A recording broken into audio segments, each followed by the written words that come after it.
Bismillahir Rahmanir Rahim. Alhamdulillahi Rabbil Alameen. In the name of Allah, the Beneficent, the Merciful, all praise is due to Allah, the Lord of all the worlds. We want to welcome our friends in South Africa, the United States, and around the world to this week's edition of A Conversation with El-Hajj Mauri Salaakhan. I am pleased to be your host, coming to you once again through the Salam Media platform out of Johannesburg, South Africa. Salam Media is an online portal for humanitarian journalism. We don't just report the news, we advise you on what you can do about it. Today's topic for discussion, the main topic, will be lessons for Kashmiris in the diaspora, with special guests Dr. Ghulam Nabi Fai and Dr. Imtiaz Ahmed Khan. Now, I'm just returning from a road trip, and so I didn't have time to go through the extensive biographies both brothers have to just pull out what we needed for today. So what I'm going to do is when we bring them on, I'm going to ask both of our brothers to just open up with just a little bit about themselves, what their what they consider to be most important, especially as it pertains to today's topic of discussion for the viewing and listening audience to know. Without any further ado, let's bring them on. Dr. Ghulam Nabi Fai and Dr. Imtiaz Ahmed Khan. Assalamu alaikum to you both. Walaikum assalam wa rahmatullahi wa barakatuh. Brother Ghulam Nabi Fai, let's begin with you, brother.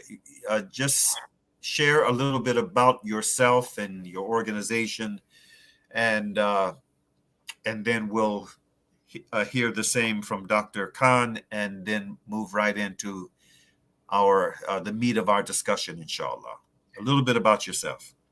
Thank you very much, El-Hajj Salaakhan. First of all, let me tell to the viewers that how proud we are as American Muslims of your leadership that you have particularly taken in the case of Afia Siddiqui. Alhamdulillah. May Allah bless you for that. And we are missing a very important hero, Dr. Aga Saeed.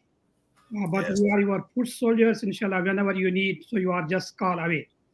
I am from Indian occupied Kashmir. So I have been living in exile for the last 42 years. So the last time I was in Kashmir was 1980. We have an organization here in America, which is World Kashmir Awareness Forum. I am the Secretary General of that. And I am also the chairman of World Forum for Peace and Justice. Then with my colleague, Dr. Ayub Thakur, may Allah bless his soul. He was also from Kashmir, but he resided in England.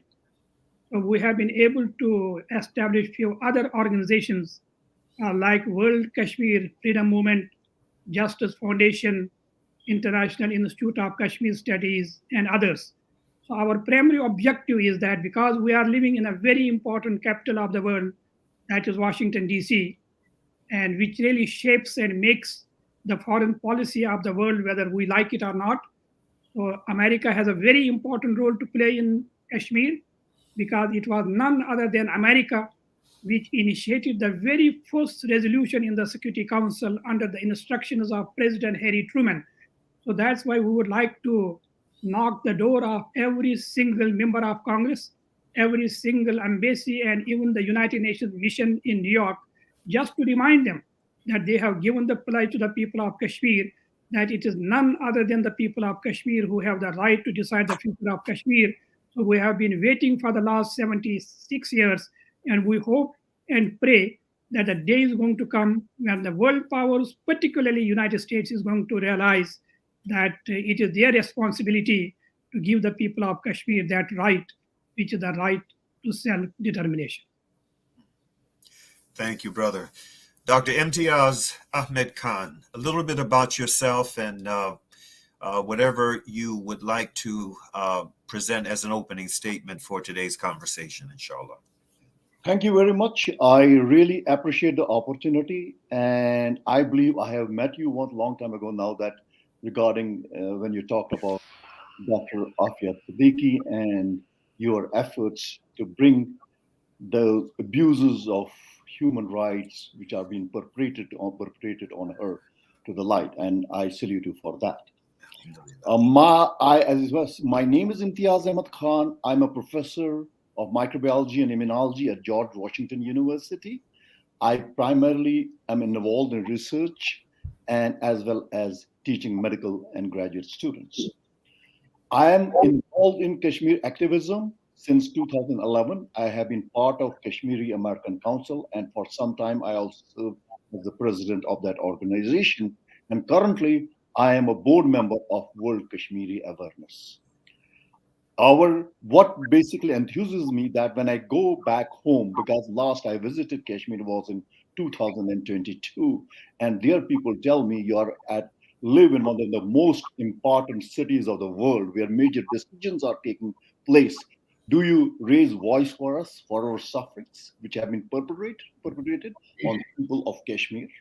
Until now, hundreds of thousands of people have been killed, women have been raped, there are mass graves, and atrocities are continuing, which when I will get a chance to speak about it, I will go a little bit in more detail. Like Dr. Fai said, it is our prime duty to knock at every door and tell people that what is going on in Kashmir. The freedom in America is not enough unless there is freedom every part of the world. This is not my statement. This is the statement of Abraham Lincoln. Presidents of America have said that there has to be a new world order where there is peace and tranquility everywhere in the world, and any big nation has no right to trample the freedom of any small nations. And that is what India is involved in right now. And world is exhibiting a criminal silence, which should be brought into their attention so that people of Kashmir will be given the right, the promise which was made in 1948. And that promise was not made by the United Nations alone. By the first Prime Minister of India, Jawaharlal Nehru, in the streets of Srinagar, he said that the decision about Kashmir will be taken by people of Kashmir. That opportunity has not been allowed, and that's what Kashmiris are asking for. Nothing less, nothing more. Thank you. Mm-hmm. Dr. Fai, where is Kashmir located for those not familiar with this beautiful country that's long been in conflict? And what are the day-to-day conditions like for the indigenous population of Kashmir? Brother Salaakhan, it is very interesting that Kashmir is the only region in the world which shares borders with 3 nuclear powers of the world. It shares border with India, Pakistan, and China. And obviously, we also share border with Afghanistan. And with a small stripe of 27 miles, we also share the border with Tajikistan and Kyrgyzstan. So that's why Kashmir is very, very important in terms of the strategic location. And secondly, we are the population of 23 million in Jammu and Kashmir, and we are larger in population than 117 members of the United Nations. We have an area of 87,000 square miles. We are bigger in size than 93 members of the United Nations. But as you ask me that what is the situation in Kashmir, Dr. Khan is going to tell you more about it because he has been eyewitness to it. He just came from Kashmir for the last in December. But let me tell you, an American impartial NGO, Genocide Watch, testifying before the United States Congress in January of 2022, Dr. Gregory Stanton. And he warned not only the United States Congress, he warned the Biden administration. These are his words. We do not want to see another Rwanda taking place in Kashmir. Then he said, Kashmir is at the brink of genocide. Not my words, the words of Dr. Gregory Stanton. The Committee to Protect Journalists, one of the most important NGO in the world on journalism, based in New York. They said the news media in Kashmir is at the brink of extinction. What India is doing in Kashmir, particularly for the last 3 years, when Modi abrogated Article 370-35A, that was not it. But what Modi did after that, he enacted a law which is domicile law. Until now, no non-Kashmiri, because we have a part under Pakistan, no Pakistani, no Indian can reside in Kashmir, can buy the land in Kashmir. But because of this enactment of domicile law, more than 4.3 million domicile certificates have been issued to non-Kashmiri Indians. Why? To change the demography of Kashmir. So what I am telling you is that what is more importantly, in Kashmir, you can say anything you want to say, but one thing you cannot say, and that is what Indian army is doing in Kashmir. If you will do, you will be picked up and thrown thousands of miles away in the hills of India. But one important thing, they just enacted a law which is Unlawful Activities Prevention Act, UPA. Under this act, anybody who is being arrested can be declared a terrorist. But one prime example, Brother Salaakhan, is Ghulam Parvez. By the way, Ghulam Parvez was 1 week, he was the guest of Kerry Kennedy, the daughter of Kennedy, and who is the president of Center for Justice in New York. He was her guest. But more importantly, the Time magazine said that Ghulam Parvez is one of the 100 influential people of the world. But more importantly, Mary Lawler. Who is Mary Lawler? Mary Lawler was appointed by the Human Rights Council to be the United Nations Special Rapporteur on the Human Rights Defenders. She wrote, and in fact, she wrote to the Secretary General of the United Nations. She also wrote to the Modi, the Prime Minister of India. These are her words. Ghulam Parvez is not a terrorist. Ghulam Parvez is a human rights defender. So what I am saying that in Kashmir, the minute you speak out against the army particularly, you are declared as a terrorist, then all rights which have been provided to any human being by the Charter of the United Nations, so they are curtailed and you cannot say anything. One more example I want to give you. Muhammad Bashir. Muhammad Bashir is a magic. And if he is allowed to go on the street today and give a call, more than 1 million people are going to respond to his call. But why he is not ever allowed to do that? Because he is in the death cell right now in New Delhi jail. And this Muhammad Bashir, because we are here in Washington, D.C., when he came to America, I was with him in the National Security Council. I was with him at the Amnesty International. They arranged a lecture. I was with him in the State Department. They told him that you are a militant. Can you initiate a non-violent movement? We are with you. And on his way back, he renounced the militancy. So he became the non-violent leader and one of the most renowned scholars of India, who was also the Indian High Commissioner to United Kingdom, Kuldeep Nair. He wrote in Reddit.com, he wrote, Muhammad Bashir has become the follower of Gandhi. And Bharat Bhushan, one of the most respected journalists of India, Bharat Bhushan, he said Muhammad Bashir is teaching the youth of Kashmir not only the non-violence, but Sufism and brotherhood. And today Modi is saying that Bashir is a terrorist. So the only punishment we have to give him is not a life, but give him the death sentence. So here I would like to really remind the State Department and the National Security Council, it was on your initiative that Muhammad Bashir renounced the violence or the militancy. He became the non-violent leader. Today it is your responsibility to remind Modi that you have to save the life of Muhammad Bashir because he is the symbol of sacrifice and symbol of non-violence and he is the most popular leader of the people of Kashmir. Dr. Khan, on that same question of conditions on the ground in Kashmir, you just returned, and I'm reminded of something that I saw, a report that I saw not long ago.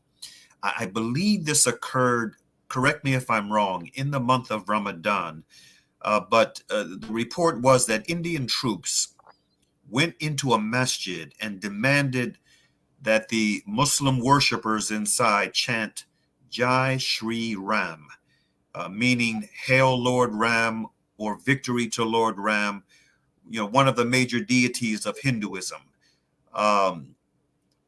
This was a gross violation of foundational canons in human rights law. Are you familiar with that report? And what was your observations from what you saw on your recent visit to Kashmir? Well, the question is that, Mr. Salaakhan, I'm not shocked at anything. Indian government can go to any extent. During my last visit, I landed in Kashmir. I found, and I thought that whether I'm going to Srinagar, the capital of Kashmir, I thought it is some Hindu holy city. They are pumping in thousands and thousands of Hindu worshippers, Hindu militants, and under the pretext that they have discovered new holy sites, they allow the inflow of these population. Right now, they are grabbing the land of Kashmiri Muslims and passing it on to Hindus so that they can build their temples and so on and so forth. Referring to your question, this happened, but you should know there is Jama Masjid, the biggest mosque in Kashmir, where the prayers have not been allowed since years now. There is religious persecution going on in Kashmir. As Dr. Fai referred to, the plan is to change the majority character of the region, convert into a Hindu majority, so that down the road, they will tell the international community or the United Nations, let us hold the plebiscite. And when Hindus will be the majority who have been given citizenships, and that is happening every day, even right now, the decision will be in their favor. The Kashmir is facing the challenge of extinction. So anytime, as with these draconian laws, they can enter a home, they can basically first steal the valuables, molest the women, and basically demolish it. They are especially making youth as a target. If they see 17, 18 or something, a young person, they take him to their camps and then kill them. In earlier days, pre-Modi times, what they used to do, they used to at least hand over the body to the kids and kins. Now, if they give the body, the people, the loved ones are thankful. I will quote you an example. When I was there was one dental surgeon, a practicing doctor, killed in his clinic. And somehow, after a lot of protests, the body was handed, which is not normally the case. The father of this gentleman expressed profuse thanks to the lieutenant governor, the ruler from India, that you were kind enough to hand over me the body. He was not demanding to find the culprits who committed this crime, but this is not expected. You can understand the amount of fear, amount of repression. The human rights values are in tatters in Kashmir. What is going on? There was one Indian press, Dr. Fai mentioned about anybody talking about it. There was one Indian press representative, a Hindu from New Delhi. She wanted to talk to people, but nobody would talk. And one person mustered the guts to tell her, look, madam, If I speak to you anything in the evening, the army will visit my home, take me away, and torture my family.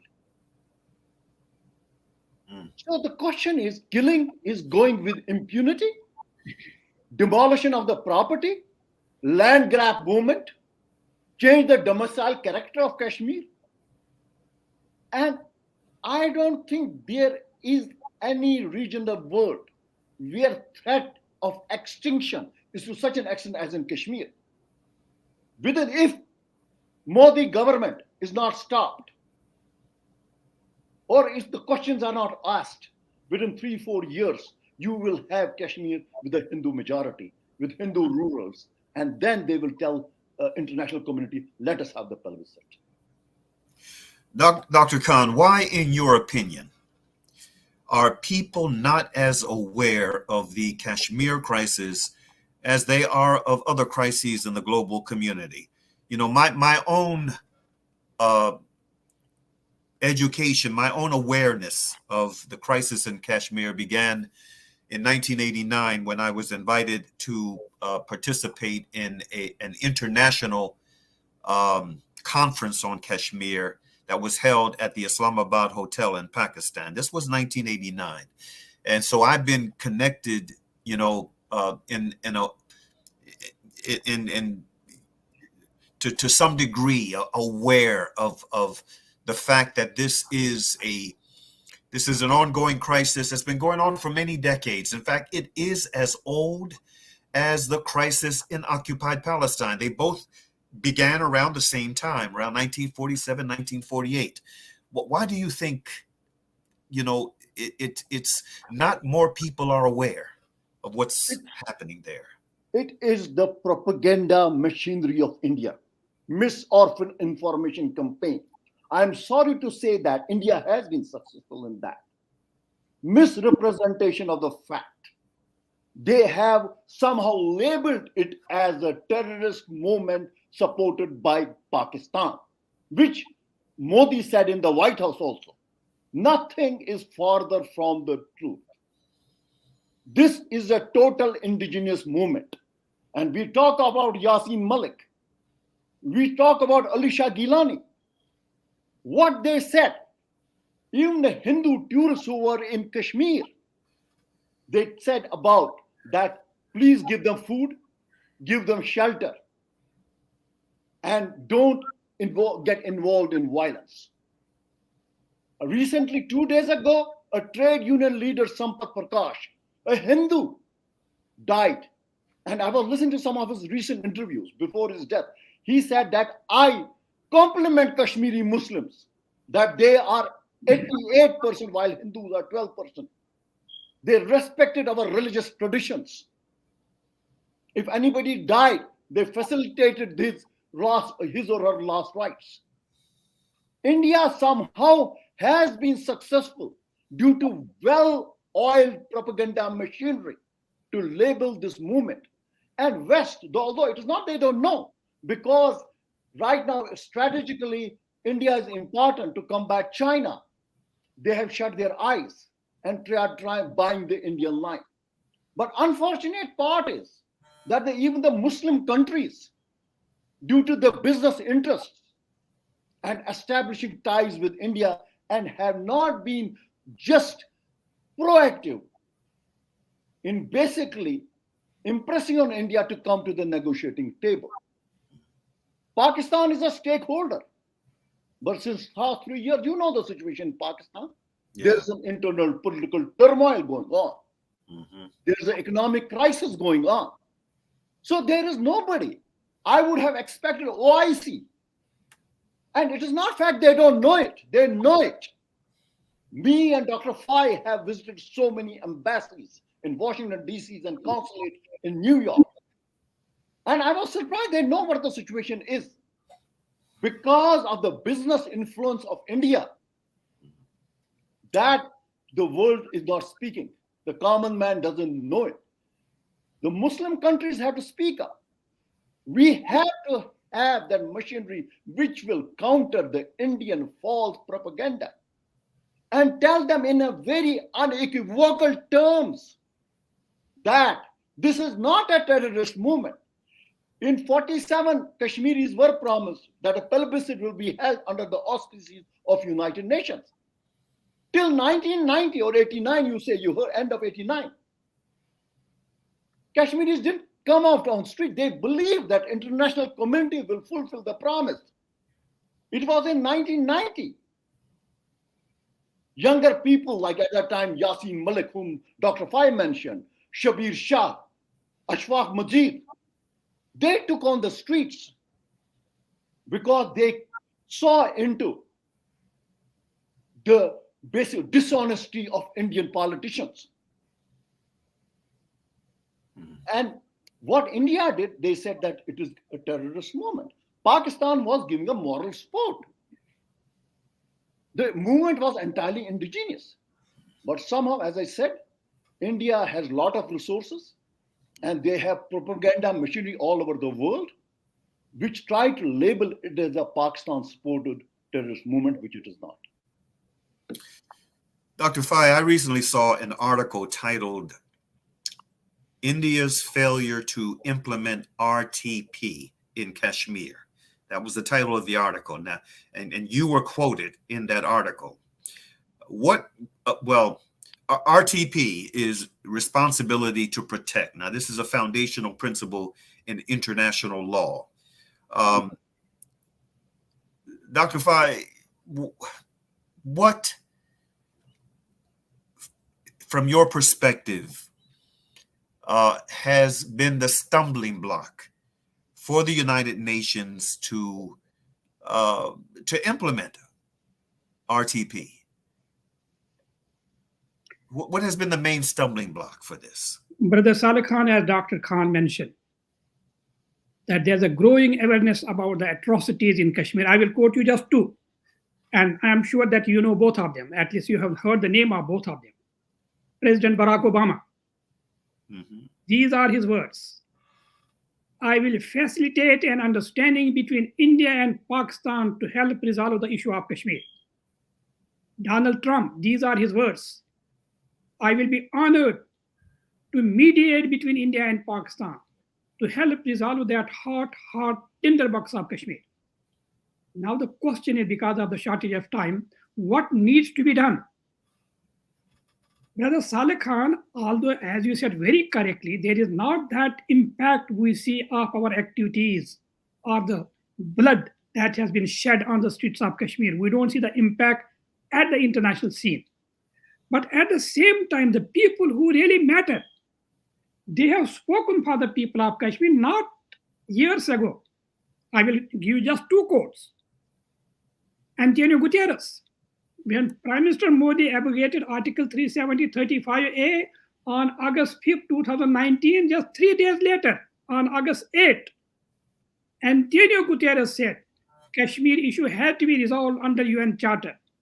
Then Michelle Bachelet, the United Nations High Commissioner on Human Rights.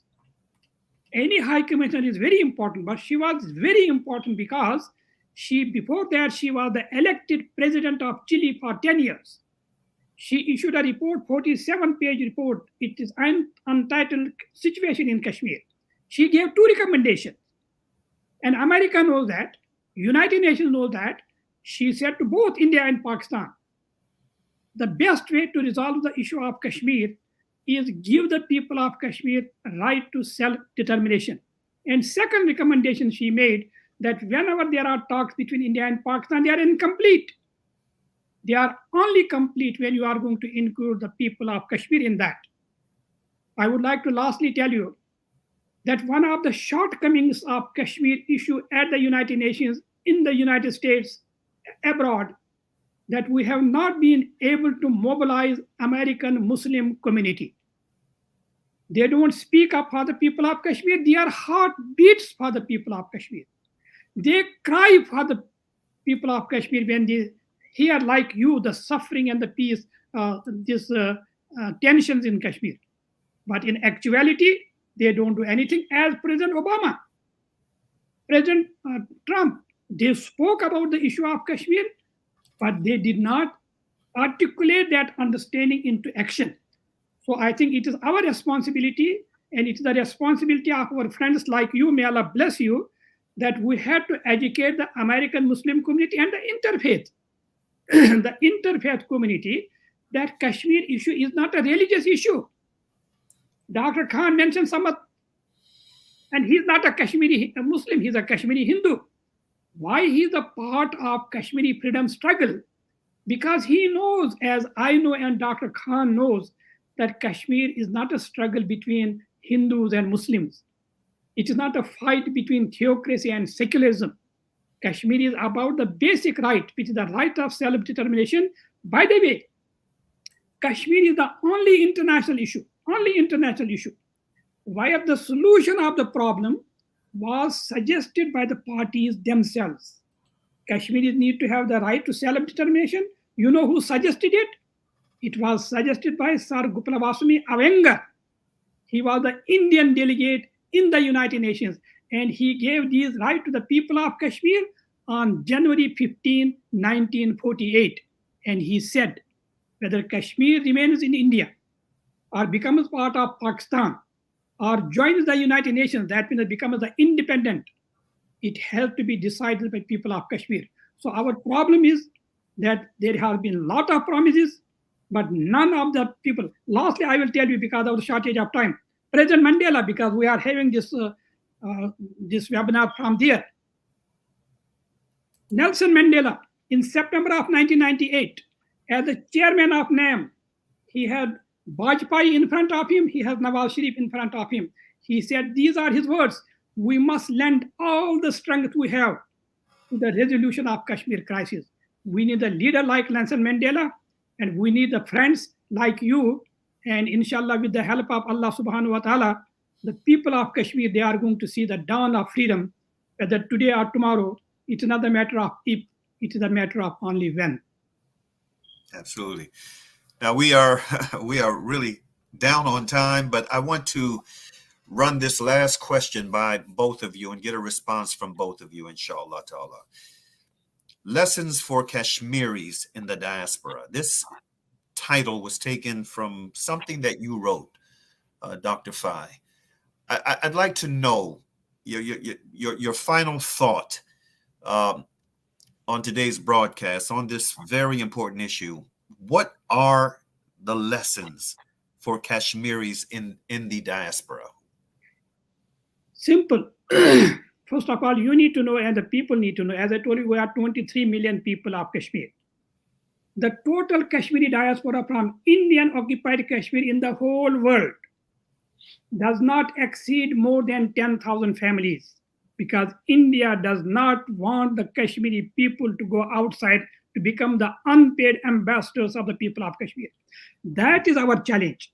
Whatever the number we have, alhamdulillah, we have highly qualified number, highly qualified people. Dr. Khan, if you see his resume, it is on 18 pages.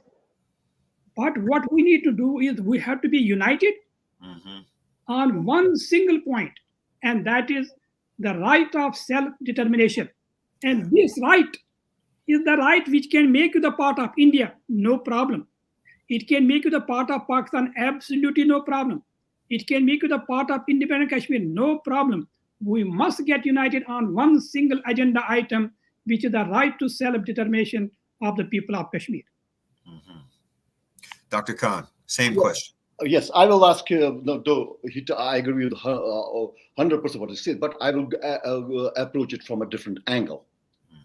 We have to understand the consequences of not holding right of self-determination.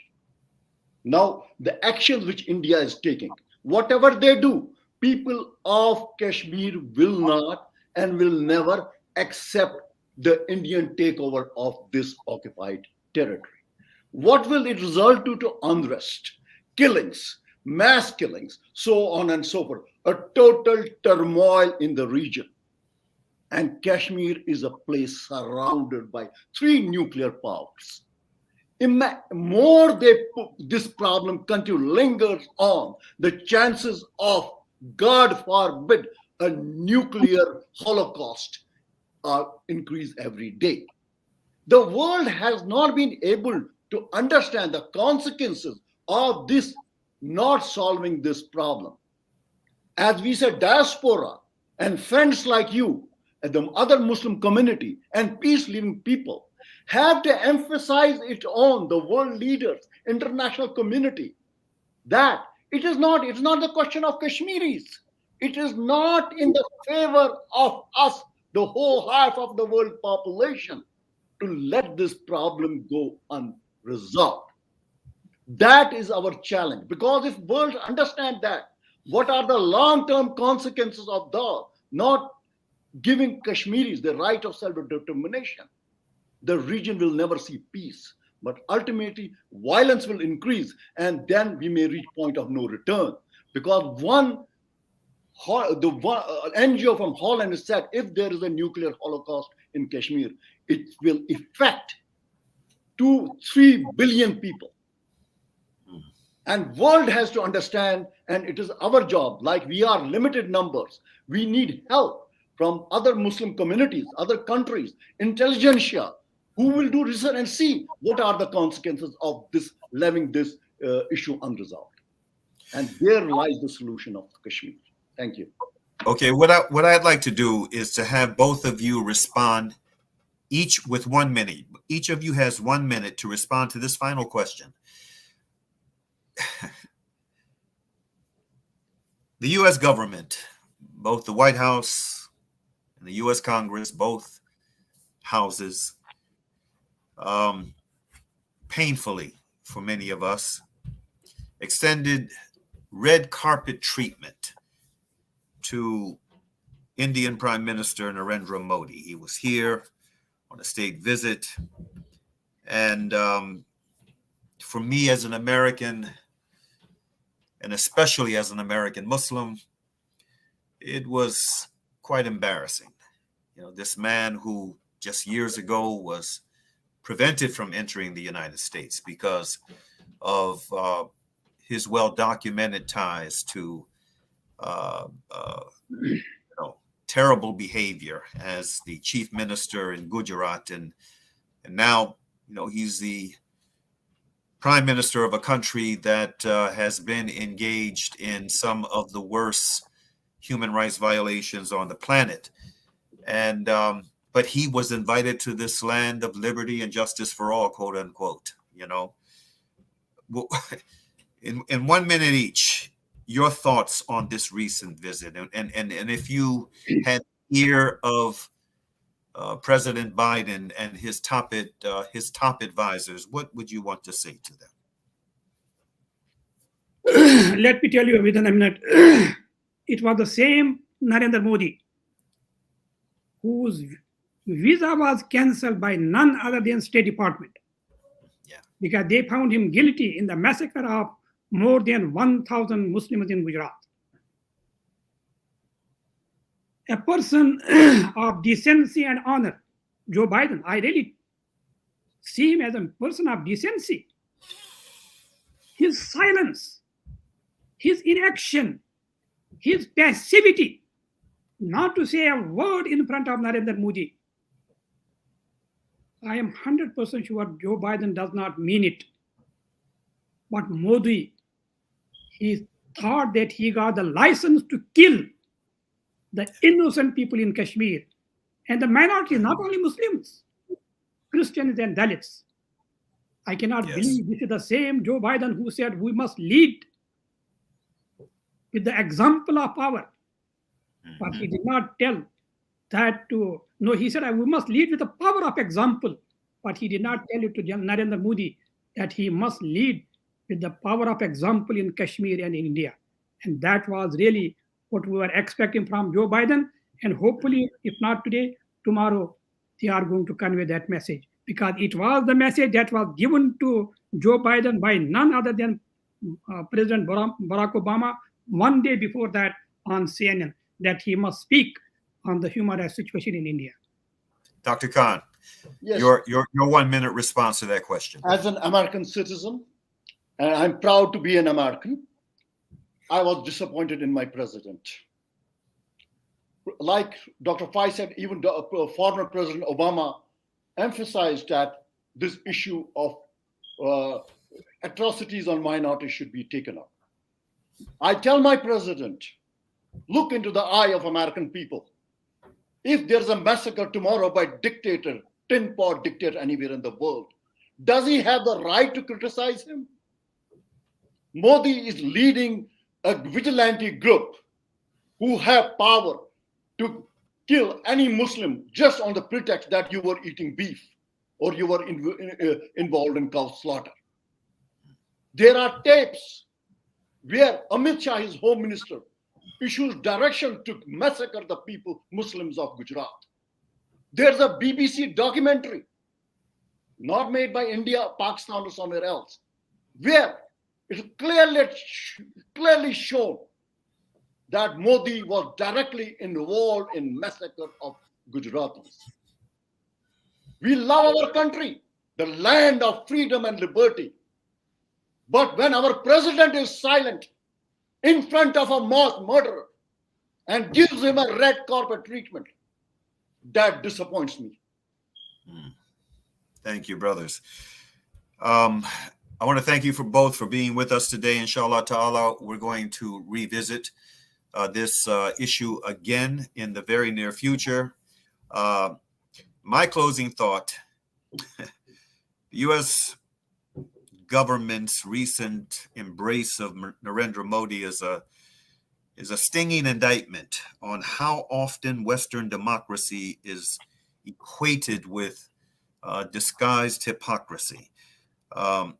Modi's red carpet visit was all about economic and geopolitical nationalism, in my view. Values and morality be damned. Inshallah ta'ala, brothers, we're going to have you back. Thank you very much for joining us. And we're going to move right into the final segment with a short piece of video that's going to lay the foundation for the end of today's conversation. Thanks, brothers. Assalamu alaikum. Assalamu alaikum. Thank you very much.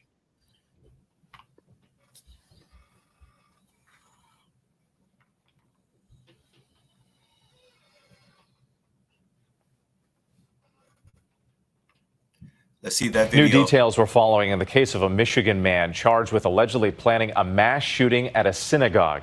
Federal prosecutors say the 19-year-old stockpiled weapons and expressed neo-Nazi ideology and anti-Semitic beliefs on social media. Tonight, what we're learning from the suspect's mother. Here's ABC's Jay O'Brien.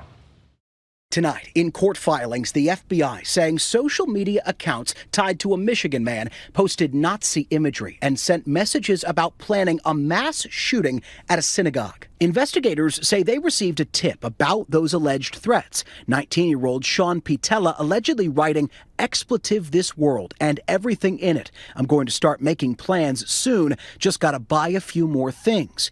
Adding, "I won't be taken alive. I'll make sure of that." Federal agents say Pitella traded anti-Semitic messages on Instagram with a friend overseas, writing, "I just need a camera for streaming and some more magazines. Don't want to run out of mags and have to reload one." When FBI agents searched Pitella's home, court filings say they found unsecured weapons, including a 12-gauge shotgun, a rifle, a pistol, plus tactical vests, and a red and white Nazi flag. On his phone, agents say they found the name of a Michigan synagogue and a date, March 15, 2024, the same month and day as the New Zealand mosque attack in 2019 that killed 51 people. Authorities say Pitella admired the gunman. You specifically have to have a threat and also ideally even a discussion or a plan about how you're going to carry it out. The Anti-Defamation League says anti-Semitic incidents spiked 36% between 2021 and 2022, the highest on record in close to 50 years. An attorney for Pitella declined to comment, but investigators say he told them he did not intend on following through with the mass killings he spoke about. Denying it is fine, but there may be a lot of countering information to say, well, that's just not true. Pitella's mom told me today her son was swept up in online hate during the pandemic. She claims those guns and tactical gear found by the FBI belonged to her and her husband, not her son. Whit. Jay O'Brien with that new information tonight. Thank you.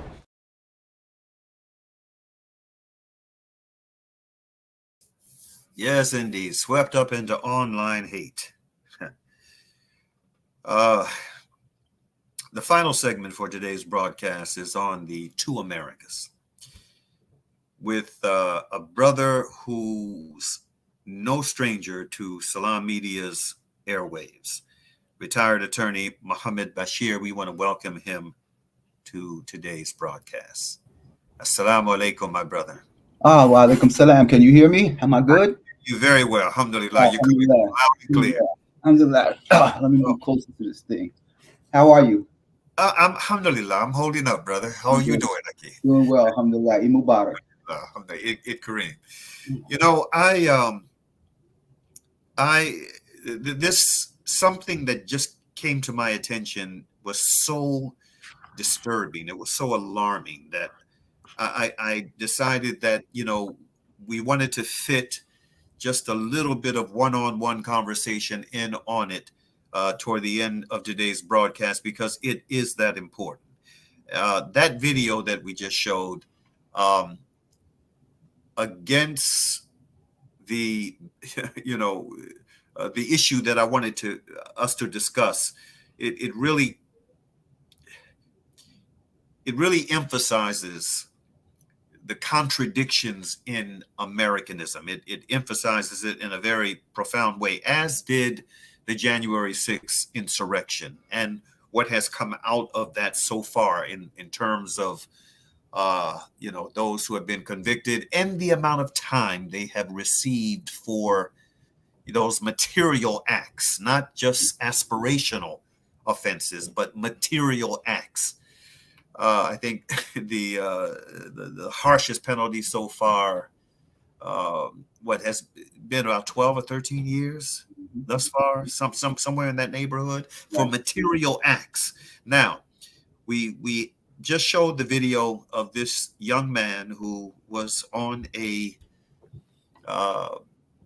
he was in preparation mode for committing a terrible act of violence.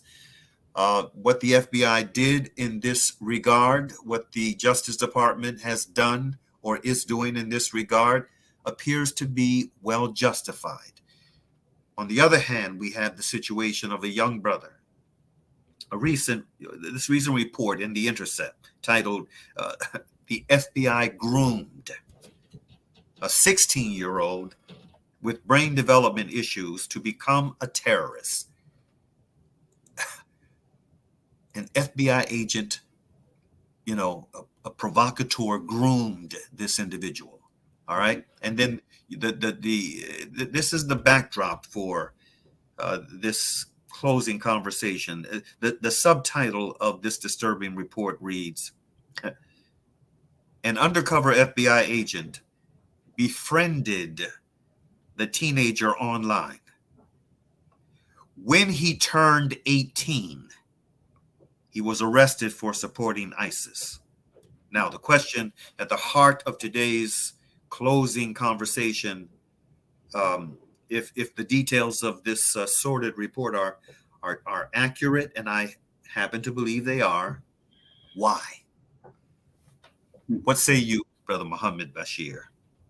Bismillah ar-Rahman ar-Rahim. The why is pretty basic, and I pray I don't offend anybody in your audience. The why is pretty basic. As you indicated from the start, we live in two Americas.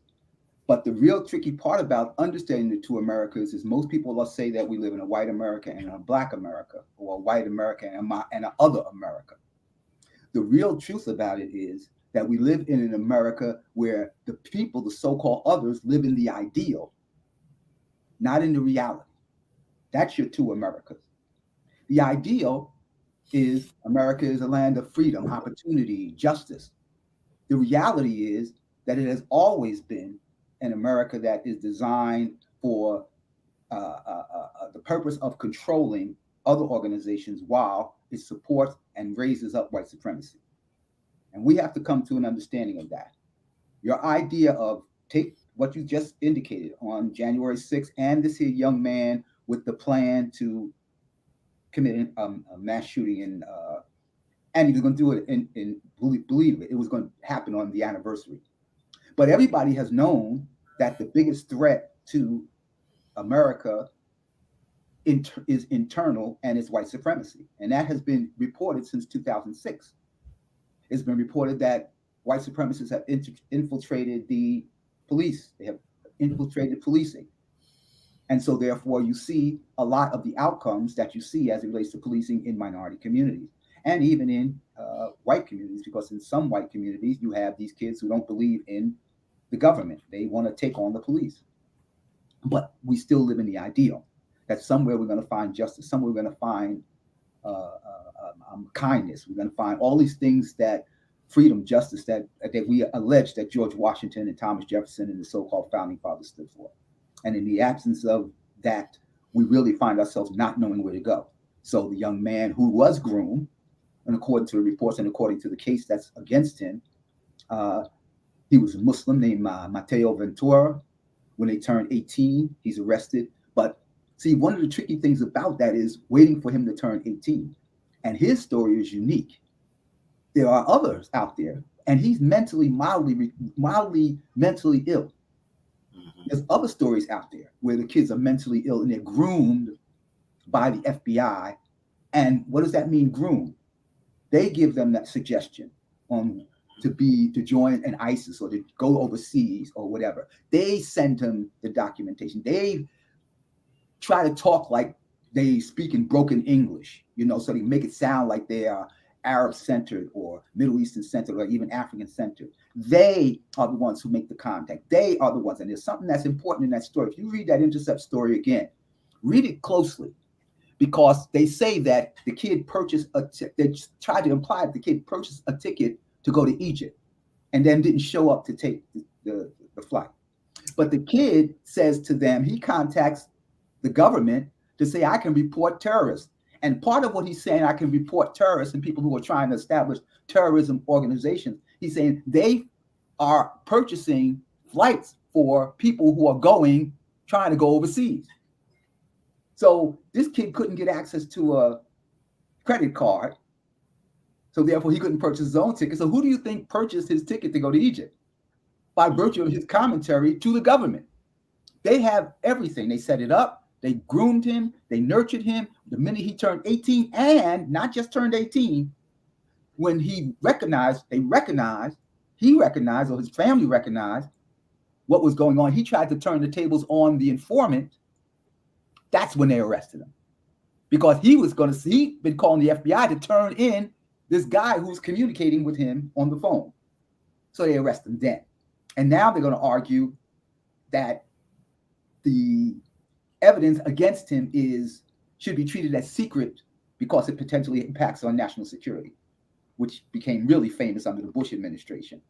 And therefore saying, well, we can't really tell you what really was going on behind the scenes on this because we got the state secret evidence privilege. And if it impacts on national security, then, what can we do? But I mean, when you start grooming mentally ill kids, it really tells you what they think about the community.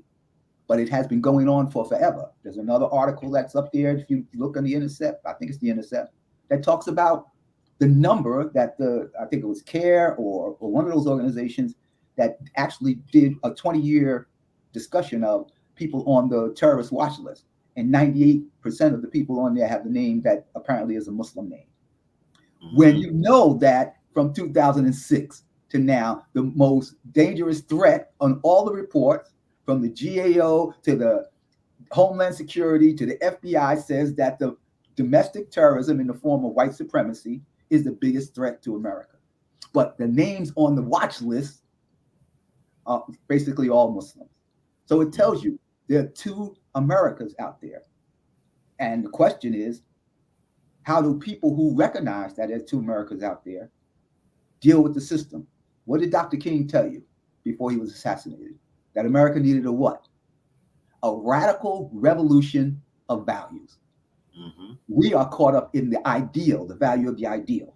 Mm-hmm. Dr. King recognized that the ideal was no longer viable, and that the reality was that it needed to be changed. The value system of America needed to be changed.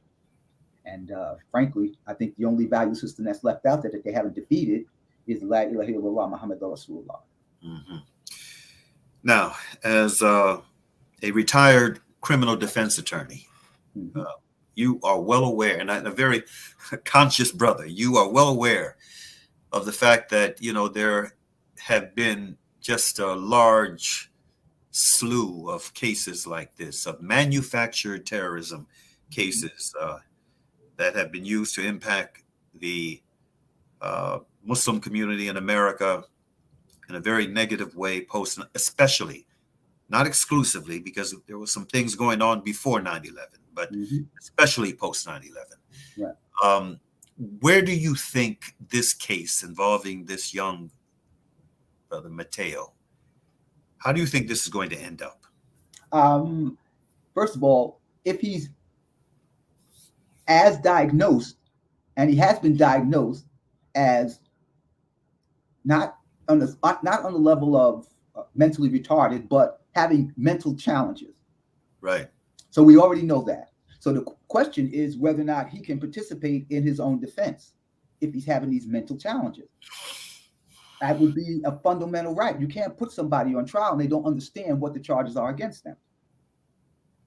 Do you understand? So that would be a fundamental that is implicit and actually expressed within the Constitution and the ideal of what it is to be America. You don't try people who are insane. You don't try people who are imbecilic. You don't try people who cannot understand what the charges are that are against them. So that would be the first discussion that they have to have as it relates to this particular kid. The second one is if they determine that he is able to participate in his own defense, which I can't understand why, because the FBI knew this kid as far back as when he was 15 years old. The FBI, when he didn't show up for one of his meetings with this confidential informant who was an undercover FBI agent, came to his home before he turned 18, came to his home and met with the family. And they allegedly were supposed to be helping him navigate because he said he was injured. He broke his foot or something like that. They really came to check that out, but they kind of like played their whole card with the family. Why is the FBI contacting them? They tried to tell the family, oh, well, he's visiting sites that he shouldn't be visiting. What would you do if you were the father and the FBI came to your home and said your son is visiting sites that he shouldn't be visiting? I would step to that son and I would say, look, you can't do this. This is what goes on in this particular culture. And that's probably what happened. And that's probably when the kid turned, when he recognized that he was being set up and he began to turn on the agent. So the question then becomes, is that a defense? Because in a conspiracy, which is probably what they're going to charge him with, even though he's conspiring with the government, they're going to charge him with a conspiracy. Once you say you're not part of the conspiracy, you do everything you can to get away from the conspiracy. You literally have to devoid yourself of anything going on with the conspiracy. Well, isn't that exactly what he did? He called the government on the informant. The only thing that he did wrong was he requested $10 million from him, right? He said, I can turn you on to people who are paying for it, who are trying to start terrorist things, who are trying to do this. I can help you. I got people who are contacting me. So he turned away from the conspiracy. So trying to prove a conspiracy against him, there's your problem. The third part and the most important part, again, state secret privilege. He's going to request as part of his discovery, if I were him, who is this person, this FBI person, and all the tape recordings of them, and who is the one suggesting the idea? Because again, most people try these cases based on entrapment. They say the idea came from the government, they planted the idea in the person's head, and the person had no predilection toward committing these crimes except by the impetus of the government. And therefore, that's entrapment, right? So part of that discovery would be what was going on. Did they set him up? Did they have a plan on how to get him to admit to certain things? The idea that they would try to talk in broken English to try to make it sound like they were Arab shows that they were trying to set him up. So then therefore, I would be entitled to any discovery that comes from that. The government will argue that's all part of state secret privilege. It goes toward national security. It may demonstrate how it is that we move in the exterior while we're tracking down terrorists and try to keep that out. And I would fight like anything, like hell, for lack of a better way to put it, to get that information exposed. If I'm able to get it exposed, you can bet that the prosecutor, before they turn it over, the information as to who the informant was and all that other stuff, they would dismiss the case against him. So there's his fight, you know. My brother, I want to thank you for joining us today. Even though The interaction between us was short. It was sweet in terms of impact. And you are, when it comes to issues like this, especially, you are my go-to brother. So I want to thank you. May Allah Ta'ala bless the rest of your day and this season of ours. And may Allah Ta'ala bless us all to learn from these lessons, these very harsh lessons that we are being confronted with in this life. And may Allah Ta'ala bless those of us who have embraced Islam to die not except in the state of Islam. Ameen, ameen. Well, thank you, my brother. Alhamdulillah. Close out as we normally do. Bismillahir Rahmanir Rahim wal Asr. Innal insana lafi kusr. Illa alladhina amanu wa amalu salihati. Wa tawasaw bil haqq. Wa tawasaw bis sabr. Which means, in the translation of the meaning, in the name of Allah, the Beneficent, the Merciful, by the token of time through the ages, surely humanity is in loss, except those who believe and do good, and exhort one another to truth, and exhort one another to patiently persevere. Peace be unto you. Assalamu alaikum.